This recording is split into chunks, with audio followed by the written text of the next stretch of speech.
This 135-kilometer stretch along the Mississippi constitutes a quarter of the US's petrochemical industry, a veritable industrial corridor dubbed Cancer Alley by its residents.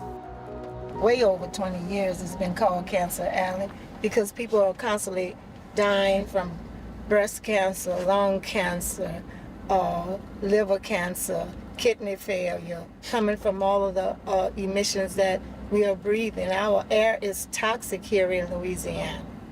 Barbara, Gail and Myrtle were born and raised in St. James County in the heart of Cancer Alley. In this part of Louisiana, the population is predominantly black and the cancer rate is 50 times higher than the national rate. In other words, it affects everyone in one way or another, and Gail is no exception. I myself have liver cancer, and I know it's not from genetics, and I know it's from my environment. But which one of them?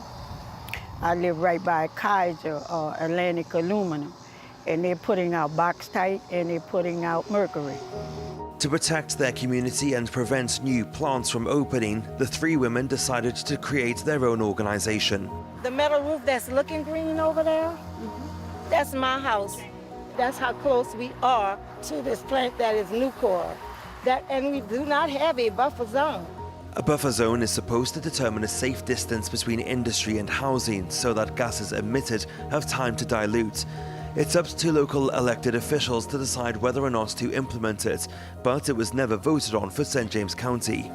This has been going on for over 60 years. It's not just air quality, it's water quality. They all play the blame game, saying, oh no, it's not me, my benzene, it's not whatever pollutants I'm making, it's the other guy, it's the next plant over. So that is what has been going on, and unless we can actually monitor for specific pollutants, that's the way it's going to be.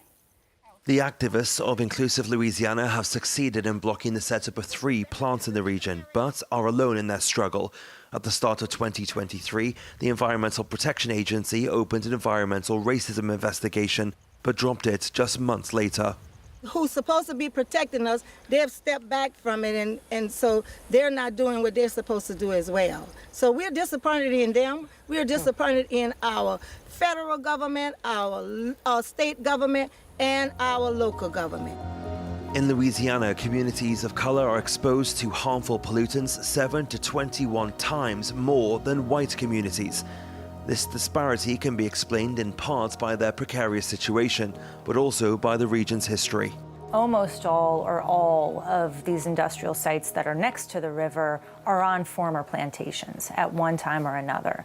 And the pattern of development really reflects the racist history of our state.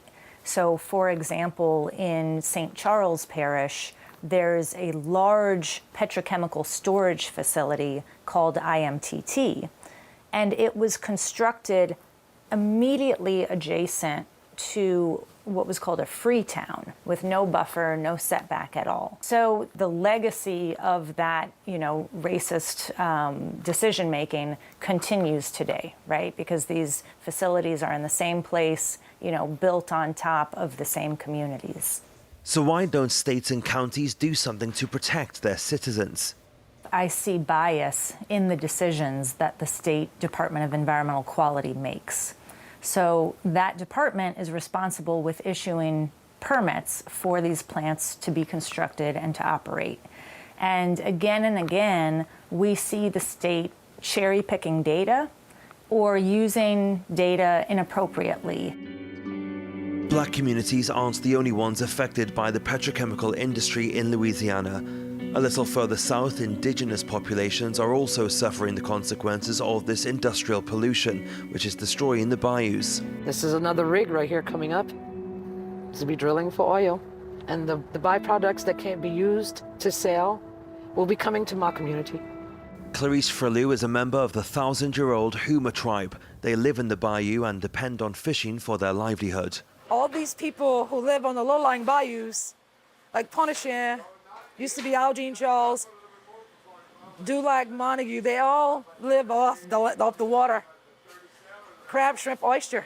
But the Homer's way of life is being threatened by rising sea levels and land erosion directly caused by the oil industry, which since the 1930s has dug 16,000 kilometers of canals through the marshes in search of oil. And that's when the coastal erosion started. We've always had coastal erosion because of being so close in proximity to the Gulf, but we had barrier islands also.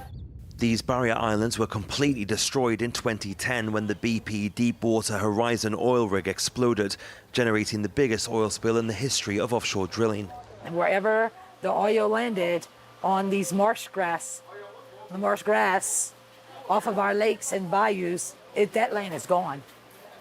The grass died and the marsh disappeared. If we have another BP, it's when.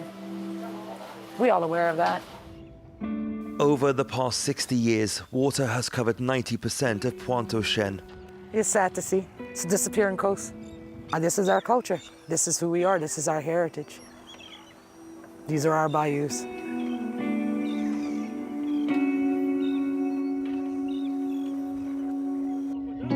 Joe Biden has made environmental justice a priority of his administration, yet flirted with new liquefied natural gas terminals in Louisiana, much to the dismay of environmental activists.